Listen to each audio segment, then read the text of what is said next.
Assalamualaikum warahmatullahi wabarakatuh. Jumpa lagi kita seri kuliah hukum pidana, dan kali ini materi yang akan saya bawakan adalah ruang lingkup berlakunya hukum pidana. Nah, saudara-saudara sekalian, kalau kita melihat batas berlakunya hukum pidana, itu ada dua, yaitu dari segi berlakunya hukum pidana dari segi waktu, dan juga berlakunya hukum pidana dari segi tempat. Nah, pembahasan mengenai batas berlakunya hukum pidana dari segi waktu berkaitan erat dengan setidaknya tiga asas pokok yang menjadi basis bangunan hukum pidana. Yang pertama adalah asas legalitas, yang kedua adalah asas retroaktif, dan yang ketiga adalah asas transitoir. Berikutnya yaitu batas berlakunya hukum pidana dari segi tempat. Nah, kalau berlakunya hukum pidana dari segi tempat, maka kita akan membahas asas tersebut 5 asas. Yang pertama asas teritorialitas, yang kedua adalah asas nasional aktif, yang ketiga adalah asas nasional pasif, keempat asas universalitas, dan yang kelima adalah asas ekstra teritorialitas. Saudara-saudara sekalian yang saya muliakan, nah, kita mulai dari asas berlakunya hukum pidana dari segi waktu, yang kita mulai dari asas legalitas.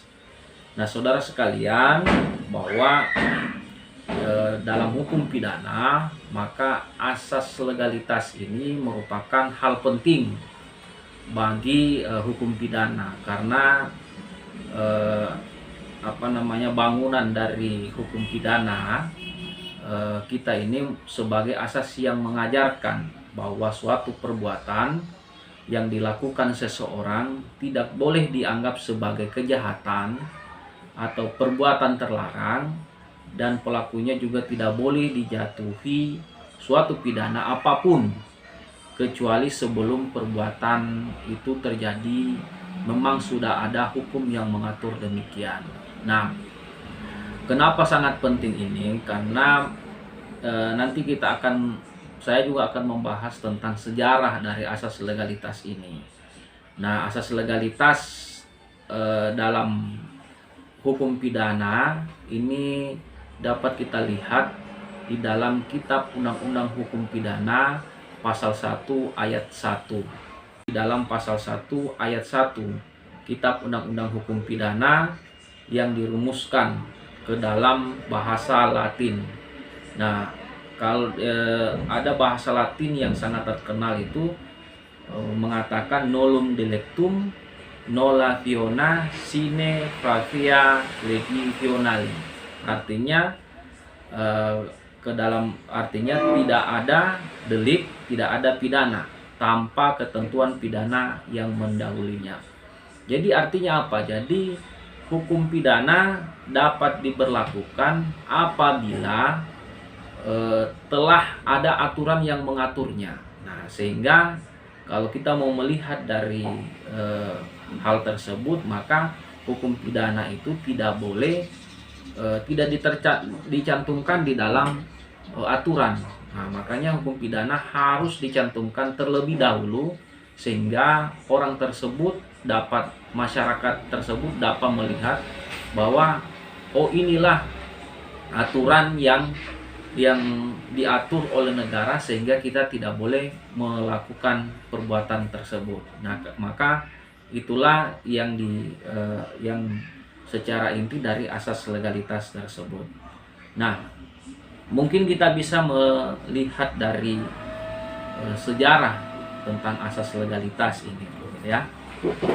Yang pertama, dilatar belakangi oleh orientasi pemikiran mengenai perlunya perlindungan hukum bagi kepentingan rakyat dari potensi kesewenang-wenangan penguasa atau raja yang memiliki kekuasaan yang absolut di masa lampau. Nah, mungkin kita bisa melihat hukum pidana ini, hukum pidana perkembangannya gitu ya. Di Eropa pada saat masa lampau, maka kesewenang-wenangan penguasa untuk melakukan atau menghukum rakyatnya walaupun mungkin tidak ada aturannya. Nah, sehingga inilah yang memberikan pemikiran dari pemikir-pemikir terdahulu untuk membatasi kesewenang-wenangan raja untuk membatasi keabsolutannya.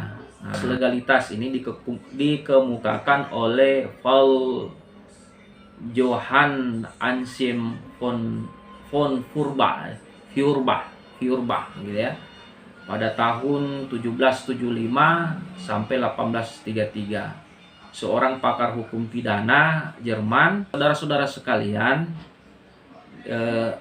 disebutkan di dalam buku tersebut, pada zaman Romawi dikenal adanya crimen ordinaria, yaitu kejahatan-kejahatan yang tidak disebutkan dalam undang-undang. Nah, di antara crimina extraordinari ini terdapat crimina stelionatus, yang secara letterlik berarti perbuatan jahat atau durjana di sana.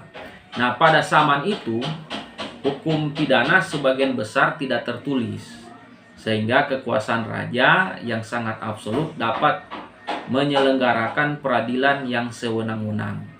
Nah, penduduk tidak mengetahui secara pasti mana perbuatan yang dilarang dan mana perbuatan yang tidak dilarang.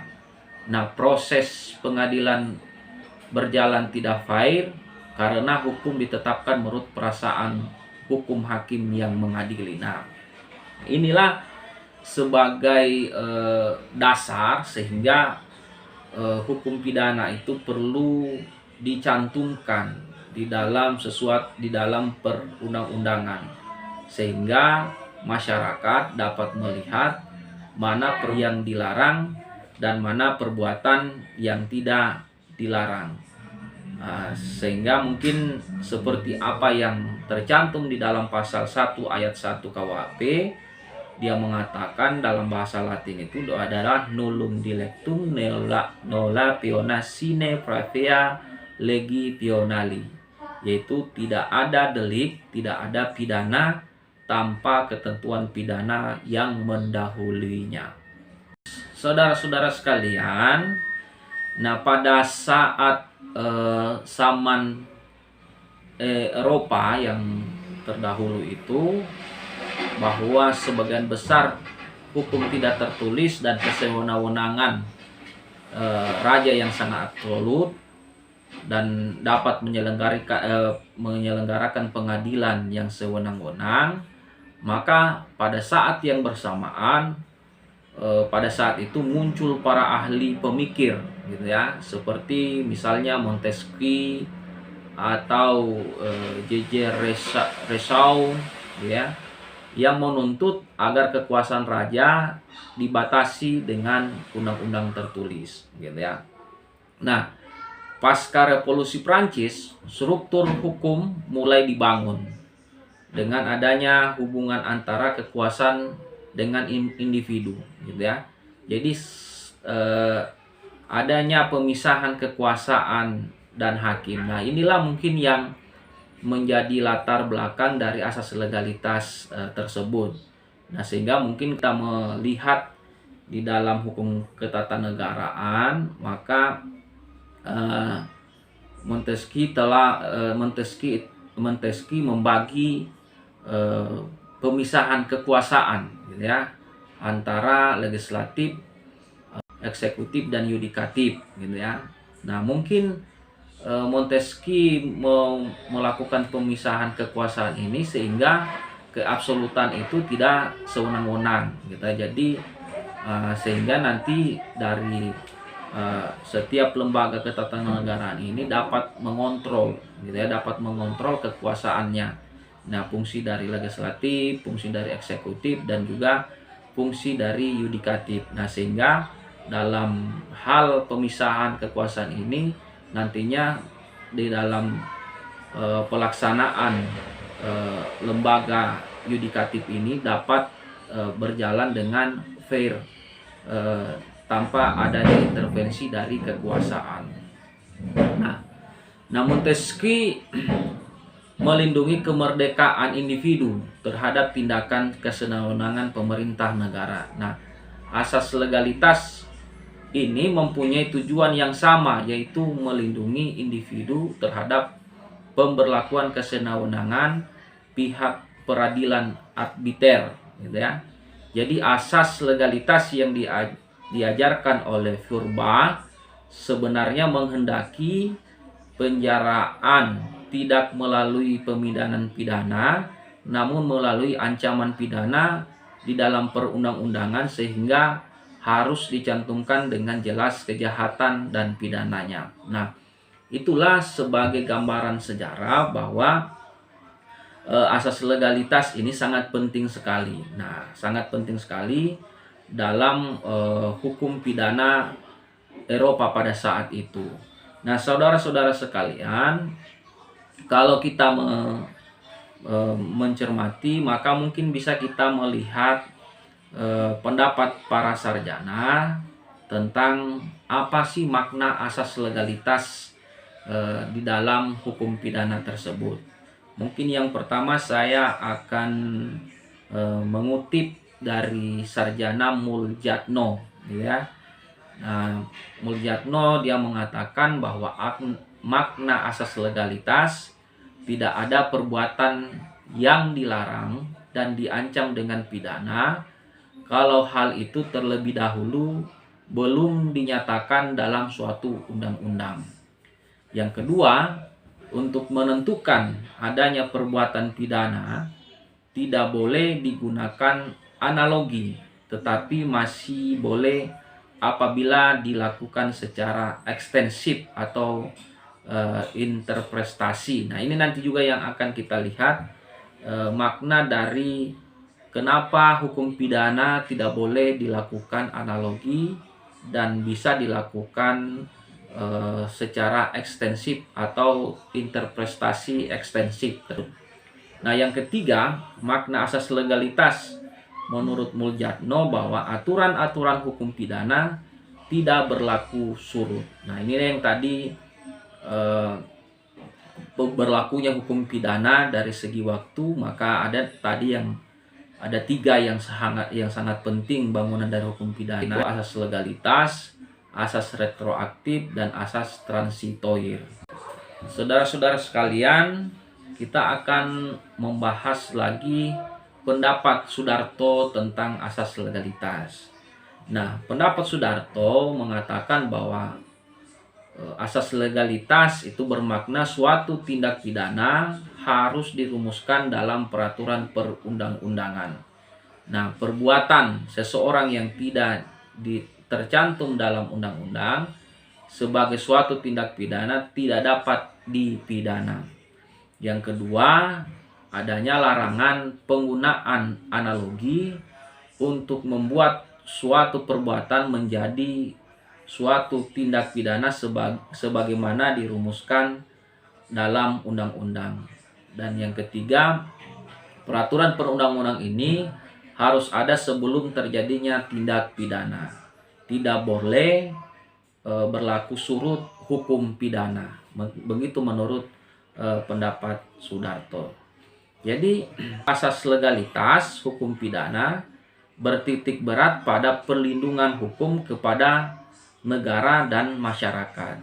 Jadi asas legalitas di sini bukan hanya didasarkan pada kejahatan yang diterapkan oleh undang-undang saja, akan tetapi didasarkan pada ketentuan hukum yang berdasarkan ukurannya dapat membahayakan masyarakat. Makna dari asas legalitas, seseorang tidak dapat dipidana kecuali berdasarkan ketentuan pidana menurut undang-undang. Tidak ada penerapan undang-undang pidana berdasarkan analogi. Seseorang tidak dapat dipidana hanya berdasarkan kebiasaan.